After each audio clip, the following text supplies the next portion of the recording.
Welcome guys. Today we will discuss the process of mitosis. So mitosis is a process in which a cell divides into two daughter cells. The chromosome number remains same in both parental and daughter cells. मतलब हम कह सकते हैं कि mitosis वो process है जिसमें एक सेल डिवाइड होता है दो डॉटर सेल्स में और जो क्रोमोसोम नंबर है वो पेरेंटल सेल और जो डॉटर सेल्स है उनमें सेम रहती है। नीचे आप जो है एग्जांपल देख सकते हैं कि ह्यूमन सेल्स जो 46 क्रोमोसोम से बना हुआ है, अगर उसके किसी सेल में डिवीजन हो जाए और वो डिवीजन हो माइटोटिक डिवीजन, पेरेंटल सेल में जो नंबर ऑफ क्रोमोसोम्स थे जो 46 थे, डॉटर सेल में भी वो नंबर ऑफ क्रोमोसोम्स 46 ही रहेंगे। अब हम देखेंगे आगे इस प्रोसेस को कि नंबर ऑफ क्रोमोसोम्स जो हमारे ट्रांसफर हो रहे हैं पेरेंट से ऑफस्प्रिंग में ये सेम कैसे रहते हैं। माइटोसिस का जो प्रोसेस है ये बॉडी के हर सेल में होता है सिवाय जो हमारे जर्म सेल्स हैं, हमारी गैमीट्स है। हमारे गैमीट्स वो वाइट सेल्स हैं जिनमें मियोसिस होती है। बाकी हमारे बॉडी की जितनी भी सेल्स हैं उन सब में माइटोसिस होती है और माइटोसिस के थ्रू ही हम जो है ऑर्गेनिजम्स को देखते हैं कि वो रीजनरेट करते हैं। माइटोसिस के थ्रू ही 1 से 2 में कन्वर्ट होती है बाइनरी फिशन के थ्रू और जो नंबर ऑफ क्रोमोसोम उनमें होता है वो सेम होता है। तो अब हम जो है आगे इस प्रोसेस को देखते हैं। पहले माइटोसिस का जो प्रोसेस है इसमें दो जो है मेजर फेजेस होती है जिन्हें इंटरफेज कहते हैं और माइटोटिक फेज।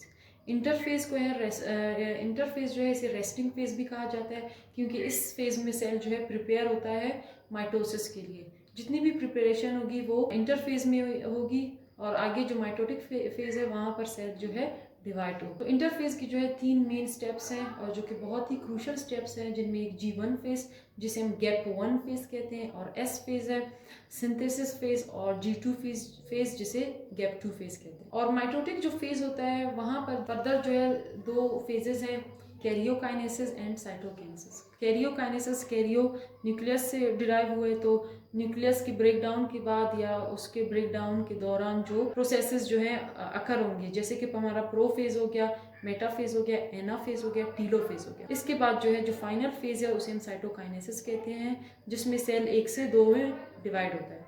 तो अब जो ये स्टेप्स लिखी हुई हैं ये फेजेस इन सब को हम डिटेल में, तो सबसे पहले जो है हम माइटोसिस के जो है इंटरफेस को देखते हैं। माइटोसिस का जो प्रोसेस है उसमें दो फेजेस थी, एक इंटरफेस था और दूसरा माइटोटिक फेज।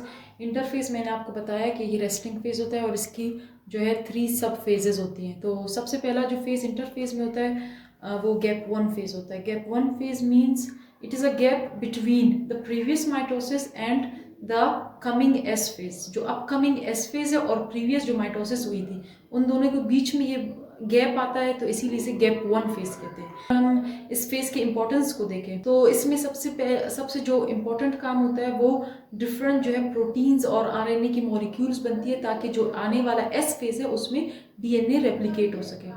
सबसे जो इसका मेजर और इम्पॉर्टेंट इवेंट है वो ये है। और बाकी अगर दूसरा इसका इवेंट देखें तो सेल साइज जो है इसमें इंक्रीज कर जाता है क्योंकि प्रोटीन्स और आरएनए जो है ज़्यादा बन रही होती है, इसीलिए सेल का साइज इंक्रीज कर जाता है। बिसाइड दिस ऑर्गेनल्स भी डबल हो जाते हैं, डुप्लीकेट हो जाती हैं, इसीलिए जो है सेल का साइज इंक्रीज कर जाता है। और एंजाइम्स बनती है इसमें जो कि आपके डीएनए रेप्लिकेशन में या डीएनए की डुप्लीकेशन में हेल्प करेंगे। गैप 1 फेज जो है तो होता है ये 11 आवर्स का होता है, जबकि पूरा जो टोटल इंटरफेज है वो 23.5 आवर्स का होता है। इस 23.5 आवर्स को अगर हम डिवाइड करें तो गैप 1 फेज में जो है ये 11 आवर्स का होता है, जबकि सिंथेसिस फेज ये 9 आवर्स का होता है। तो और जो गैप 2 फेज है वो 4.5 आवर्स का होता है। तो सबसे जो लेंथी फेज होता है वो गैप 1 फेज है। उसके बाद हम देखेंगे कि सिंथेसिस फेज में जो है क्या होता है। सिंथेसिस फेज में जो मेन इवेंट होता है आगे, जहां पर माइटोसिस में इसे एक इम्पॉर्टेंट फंक्शन परफॉर्म करना है, वो है डीएनए की डुप्लीकेशन यानी डीएनए की रेप्लिकेशन। एक डीएनए 2 डीएनए में कन्वर्ट होता है इस मॉडल के थ्रू, सेमी कंजर्वेटिव मॉडल। और ये मॉडल जो है एक ऐसा मॉडल है जिसमें जो पेरेंटल डीएनए होता है वो जब डबल होता है तो जो बनने वाले 2 डीएनए मॉलिक्यूल्स है उनमें से एक जो डीएनए मॉलिक्यूल है वो पेरेंट का होता है और एक जो डीएनए का स्ट्रैंड है वो पेरेंट का होता है और जो दूसरा डीएनए स्ट्रैंड है वो न्यूली फॉर्म्ड स्ट्रैंड होता है। तो दोनों डॉटर सेल्स में एक स्ट्रैंड पेरेंटल होता है और एक स्ट्रैंड न्यूली फॉर्म्ड स्ट्रैंड होता है, इसीलिए इसको हम सेमी कंजर्वेटिव। नीचे मैंने आपके लिए डायग्राम ड्रॉ कर दी है। इसमें से जो ब्लू कलर में जो 2 स्ट्रैंड्स नजर आ रही है पेरेंटल डीएनए की स्ट्रैंड्स है। इनमें से हर एक स्ट्रैंड जो है 2 डॉटर सेल्स में प्रेजेंट है। जो ब्लू कलर की स्ट्रैंड्स है वो पेरेंटल स्ट्रैंड्स है, और न्यूली फॉर्म जो स्ट्रैंड्स है वो ब्लैक कलर में आप देख सकते हैं, वो जो है बनने वाली न्यू स्ट्रैंड्स है। तो ये जो है सेमी कंजर्वेटिव मॉडल के थ्रू डीएनए रेप्लिकेट करता है। It means half of the strand comes from the parent and half of the strand is newly formed strand. उसके बाद जो है ये एस सिंथेसिस फेज था। अब हम देखते हैं गैप 2 फेज को। ये 4.5 आवर्स का होता है, और ये गैप होता है between S phase and next mitosis phase, इसीलिए इसको गैप 2 फेज कहते हैं। इसमें जो है फाइनल रीचेकिंग होती है, और प्रीवियस जो भी डीएनए बना है या फिर प्रोटीन्स या एंजाइम्स बनी है उन्हें चेक किया जाता है, और ये देखा जाता है कि ये सेल जो है इस काबिल है, कैपेबल है नेक्स्ट माइटोटिक डिवीजन के लिए या फिर नहीं। अगर तो नहीं होगा तो वो G0 फेज में जाएगा और उसकी रेप्लिकेशन नहीं होगी। जैसे कि हम अपने आरबीसीज को देख लेते हैं, जब वो मेच्योर हो जाते हैं तो दोबारा उनमें ये कैपेबिलिटी नहीं होती कि फर्दर वो डिवाइड हो सके माइटोसिस के थ्रू, क्योंकि वो G0 फेज में चले जाते हैं। तो G2 फेज बहुत ही इंपॉर्टेंट होता है, और ये जो है इसमें कुछ फैक्टर्स होती है जो कि इसको हेल्प करती है सेल को माइटोटिक फेज में एंटर होने के लिए। बाकी इसमें जो है लिपिड्स बनती है जो कि मेम्ब्रेन फॉर्मेशन में हेल्प करती है, आगे जाके हेल्प करेंगी, तो ये भी इसका एक इम्पॉर्टेंट इवेंट है। अब हम देखते हैं माइटोटिक फेज को। माइटोटिक फेज के जो कैरियोकाइनेसिस है, ये जो है कैरियो मीन्स न्यूक्लियस, और कैरियोकाइनेसिस इट मीन्स सबसे पहले जो माइटोटिक फेज में है वो न्यूक्लियस का जो पार्ट है वहाँ पर प्रोसेस स्टार्ट हो गई है, इसीलिए से कैरियोकाइनेसिस का है। तो प्रोफेज इसमें सबसे पहले देखते हैं, जो सबसे पहला जो फेज होता है इसे प्रोफेज कहते हैं। इसमें सबसे इंपॉर्टेंट इवेंट्स होती है, वो इंपॉर्टेंट इवेंट्स ये कि क्रोमोसोम जो है इसमें कंडेंस हो जाते हैं, क्वाइल हो जाते हैं और कॉन्ट्रैक्ट कर जाते हैं, शॉर्टन हो जाते हैं, थोड़े से थिक हो जाते हैं, और ये जो है क्या करते हैं, क्वाइलिंग इनकी हो जाती है, जिसकी वजह से कुछ जीन्स जो है, बल्कि मल्टीपल ऑफ जीन्स जो है मास्क हो जाती है, मतलब छुप जाती है। तो कुछ जीन्स ऐसी जो कि न्यूक्लियोलस बनाती है, वो भी इसमें जो है मास्क हो जाती है, जिसकी वजह से न्यूक्लियोलस जो है डिसअपेयर हो जाता है। और इसके बाद जो है इसमें माइटोटिक अपैरेटस बनता है। माइटोटिक अपैरेटस बेसिकली जो है ये कम्बिनेशन है सेंट्रियोल्स का, स्पिंडल फाइबर्स का प्लस एस्टर्स का। अब माइटोटिक अपैरेटस होता क्या है कि सेंट्रियोल्स जो है नॉर्मल सेल में न्यूक्लियस के करीब एक दूसरे के राइट एंगल पर पड़े होते हैं, लेकिन प्रोफेज में ये मूव कर जाते हैं ऑपोजिट पोल्स पर, और इनसे अराइज होती है कुछ माइक्रोट्यूब्यूल्स, जिनमें से जो 2 सेट्स ऑफ माइक्रोट्यूब्यूल्स है वो स्पिंडल फाइबर्स बनाती है। डायग्राम में आप ऐसा देख सकते हैं, और ऊपर की तरफ जो सेल एडहेयर हुआ है या फिर अटैच हुआ है प्लाज्मा मेम्ब्रेन के साथ, वो हुआ है थ्रू एस्टर्स। तो एस्टर्स जो है छोटी सी फिंगर लाइक प्रोजेक्शंस है जो सेंट्रियोल्स को अटैच करती है प्लाज्मा मेम्ब्रेन के साथ, और दूसरे एंड पर जो सेंट्रियोल्स है वो अटैच होते हैं क्रोमोसोम्स के साथ स्पिंडल फाइबर्स के थ्रू। तो ये जो क्रोमोसोम्स के कौन से रीजन पे ये स्पिंडल फाइबर्स जाके अटैच होती है, वो है सेंट्रोमियर रीजन। सेंट्रोमियर वो रीजन है जहाँ पर जो कि आपको मिडल में राउंडेड सा नजर आ रहा है थोड़ा सा, इसे सेंट्रोमियर कहते हैं, और इसकी एक प्रोटीन होती है जिसे हम काइनेटोकोर प्रोटीन कहते हैं। तो सेंट्रोमियर की काइनेटोकोर प्रोटीन के साथ स्पिंडल फाइबर जाके अटैच हो जाता है, और इसी के साथ आप देख सकते हैं कि सेंट्रियोल्स ऑपोजिट पोल्स पर आ चुके हैं, और न्यूक्लियस जो है इसमें डिसअपेयर हो जाता है। प्रोफेज में न्यूक्लियस जो है डिसअपेयर हो जाता है। आप देख सकते हैं जो अंदर जो हाईलाइटेड राउंडेड स्ट्रक्चर है वो न्यूक्लियस है जो कि डिसअपेयर हो चुका है। और अगर हम ह्यूमन सेल्स की बात करें तो 46 हमारे पास डुप्लीकेटेड क्रोमोसोम्स बनेंगी। ये बात आपने याद रखनी है, 46 डुप्लीकेटेड, इट मीन्स 46 जो क्रोमोसोम्स है उनकी एक्स्ट्रा कॉपीज भी है। ये जो आपको 2 स्ट्रैंड्स नजर आ रही है एक क्रोमोसोम की, जिन्हें हम क्रोमेटिड्स कहते हैं, सिस्टर क्रोमेटिड्स कहते हैं। सिस्टर क्रोमेटिड्स क्यों कहते हैं? क्योंकि बिल्कुल सेम जो है जीन्स की अरेंजमेंट होती है दोनों क्रोमेटिड्स पर।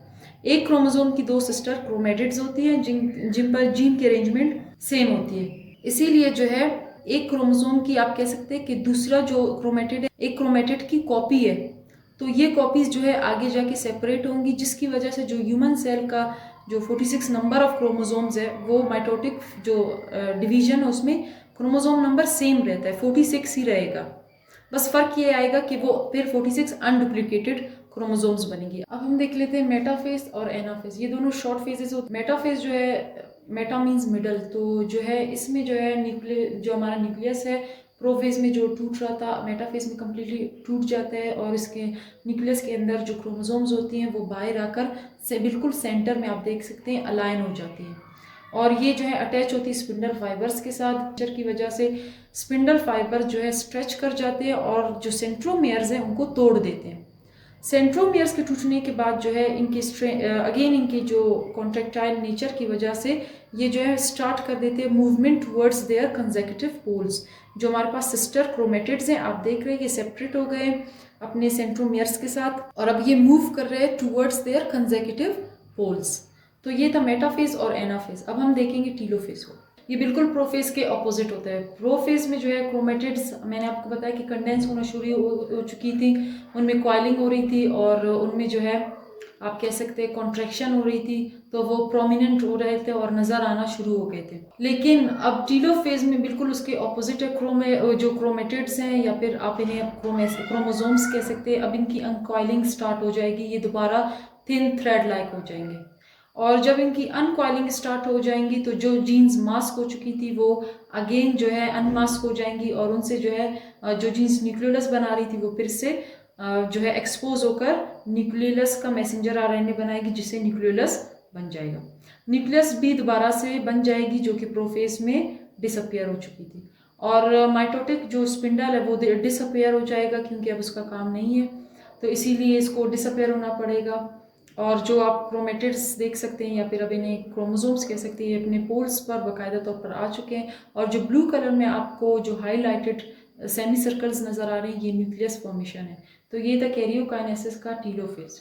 और एक और मैं आपको एक्स्ट्रा इन्फॉर्मेशन दूं कि जो ये क्रोमोसोम्स होते हैं ये सबसे ज़्यादा जो आपको नज़र आएंगे प्रोमिनेंट होंगे वो लेट मेटाफेज में या फिर अर्ली एनाफेज। और माइटोटिक फेज का मैं आपको बताती चलूँ कि जो माइटोटिक फेज है ये सिर्फ हाफ एन आवर में कंप्लीट हो जाता है। अब जो है माइटोटिक फेज के साइटोकाइनेसिस को देखेंगे। माइटोटिक फेज जो हम पूरा माइटोसिस का प्रोसेस देख रहे थे उसमें जो इंटरफेज था 23.5 आवर्स जो है इंटरफेज का जो ड्यूरेशन टाइम पीरियड था और जो माइटोटिक फेज है हमारा वो सिर्फ हाफ एन आवर्स का होता है। अब हम लास्ट में साइटोकाइनेसिस देखते हैं। टीलोफेज के बिल्कुल एंड में दो प्रोटीन्स होती हैं जिन्हें हम एक्टिन मायोसिन सॉरी ये एक्टिक हो गया है, एक्टिन है, एक्टिन स्पेलिंग मिस्टेक है। मायोसिन और एक्टिन प्रोटीन जो है ये स्ट्रेचिंग प्रोटीन्स होती हैं। ये स्ट्रेच करती है, कॉन्ट्रैक्ट करती है और एक इन्वेजिनेशन बनाती है जिसे आप डायग्राम में देख सकते हैं। जो दो एरोज जो जिसे रिप्रेजेंट कर रहे हैं वो क्लीवेज फर्रो है।